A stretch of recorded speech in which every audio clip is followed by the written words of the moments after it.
Ay, gusto ko lang mag-share sa inyo kung bakit mali ako sa pag-all-in sa investment and it is a wrong priority. Maling-mali talaga ako. Pag ini-imagine nyo, investment na yan, okay na yan, babalik yan. Yes, pero kung mali kasi yung stage ng pag-invest ko and I want to share to you kung paano ko ngayon binabudget, yung may connection kasi yun paano ko binabudget, kokonting salary ko and pinili ko is 25,000. Yun yung mga take-home pay natin na kaltas na yung ating mga taxes or anything na kinakaltas, mga pag-ibig, mga GSIS natin, mga public school teacher. Gusto ko lang mag-share sa inyo yung story ko para mas maintindihan nyo. Nung October 2019, that is the first time na magkakaroon ako ngayon ng first investment for my rentals. And excited, syempre, from that investment, ngayon naman, first time ko magkaroon ng investment. And ina-expect ko siyang matatapos ng February 2020. But the problem is, March 2020 din, nag-announce ang ating gobyerno na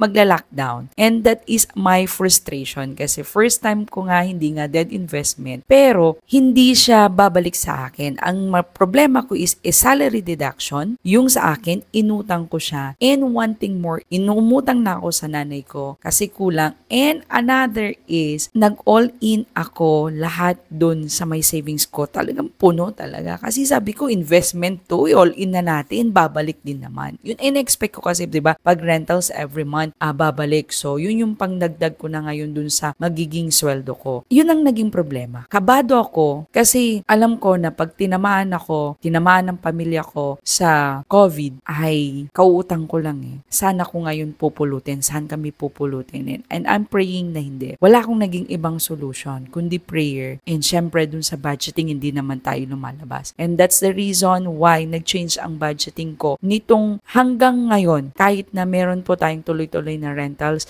yun pa rin po yung naging ayos ko dun sa budget ko, priority ko. Hindi po super ganda nung budgeting ko pero there is a top priority na inuuna ko lahat-lahat bago ako magkaroon ng expenses or any paglalagay ko sa needs namin. Ang naging transformation lang sa buhay ko is investment is not a top priority sa buhay ng isang lalo na sa isang empleyado na kokonti lang naman ang sahod. If we want to have a business, if we want to have a investment, this is not a priority para ikaltas dun sa ating mga sweldo. Ngayon, isi-share ko muna sa inyo kung paano yung budgeting ko and so sana hindi nyo i-bash or sana hindi nyo i-criticize na ba't ganyan yung budgeting niya? Ang liit na nga tapos ang laki ng ganito. So, share ko lang po sa inyo. So, there is, ito na sinulat ko na lang po, if we have a take-home pay na 25K, savings ko is iyan po ito yung nagiging top priority ko.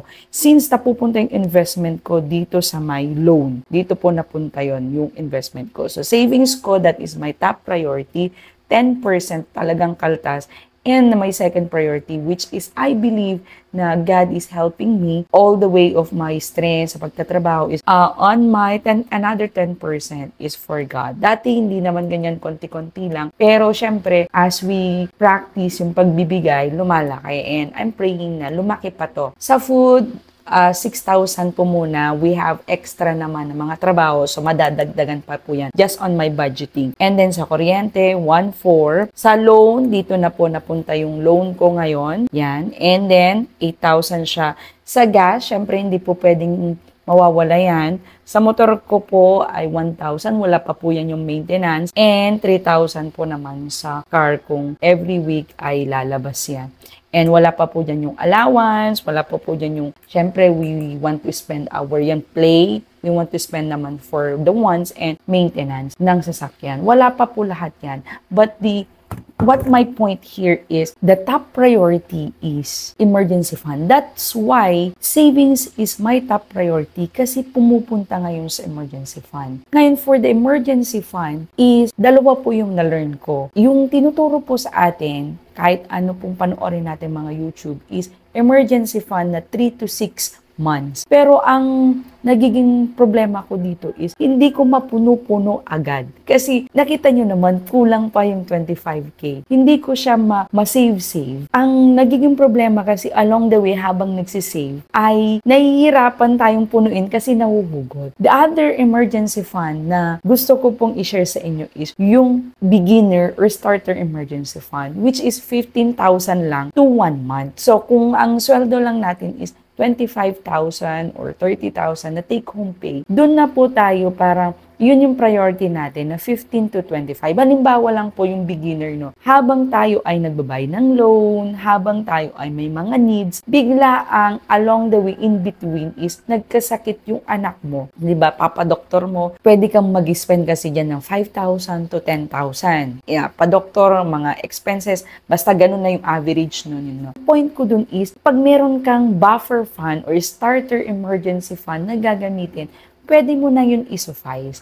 The tendency is, umuutang kasi tayo na naman para may spend tayo dun sa kasalukuyan nating emergency. So, to cut the cycle, nauutang ka na naman ulit, is, sabi ko, kailangan kong magkaroon muna nito, starter emergency fund, which is my priority before or bago pa yung aking investment. Yun lang po magiging share ko sa inyo, na hindi po mali ang magkaroon ng investment, pero hindi po siya top priority. Pag natapos ko na po yung beginner emergency fund, ay magkakaroon na naman ako ng another protection kung kaya ko na is palakasin yung cash flow, yung mga businesses natin na gusto natin, and then ilagay na naman po natin ulit dun sa my full emergency fund na 3 to 6 months. Kasi hindi po na talaga natin kaya. Sa akin lang po yun na. Pag kaya nyo naman, so be it, so, tuloy-tuloy na po kayo sa inyong full emergency fund. Kung meron na po kayo, congratulations po. And isa pa po ay my quick win for the day. Ito kasi nakakatulong sa akin for my motivation is my notebook system. Ito, hindi talaga siya perfect kasi may mga bura-bura. Ayan, for July, halimbawa, your income, ilalagay ko lang po dito. And then my expenses for every day. So may dates po yan. July 1, 2, 3. Ang ganda kasi po magkaroon ng notebook system pag starting of the month. So yan, expenses. So makikita nyo dyan is saan nyo nilalagay talaga yung expenses nyo para medyo ma-minimize. And then savings. Nakita nyo naman bura-bura kasi nga pag kulang na po yung aking buffer or emergency fund, nahihila. So, that's the tendency. Kaya, medyo magdadagdag tayo ng income aside from our sweldo. So, ito lang po for motivation nyo. Nakikita nyo, medyo sa una, medyo hassle siya. Kasi, ay, nalimutan ko isulat. Pero pagbalik nyo, matatandaan nyo pa rin naman yan. Susulat nyo ulit. And then, ay, oo nga pala. Tapos sa savings nyo, konti na lang. So, mahuhugot ng mahuhugot. Magdadagdag ka na naman ng extra effort. Kasi ang meron lang naman talaga tayo is ang madami sa atin hindi pera. Ang madami sa atin ay time wealth. So, habang bata pa, habang tayo ay may kalakasan pa, extra hanggang ito ay mabuild natin na magiging passive income para sa atin yung ating mga active income na ginagamit natin sa sarili natin until mas-suffice niya na to source of income na po natin. Alam ko po, hindi po ako financial guru. I am still on the learning. I'm still just documenting my mga financial experiences. Isa rin po akong nanay, isa po akong merong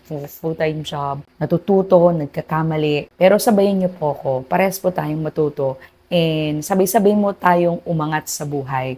Sabay-sabay po tayong mag-budget, mag-save, and of course, magkaroon po ng passive income. Iwan ko lang po sa inyo to, hindi nyo po kailangan maging perpekto, basta tuloy-tuloy lang po tayo. Hashtag kahit pagod, kikilos.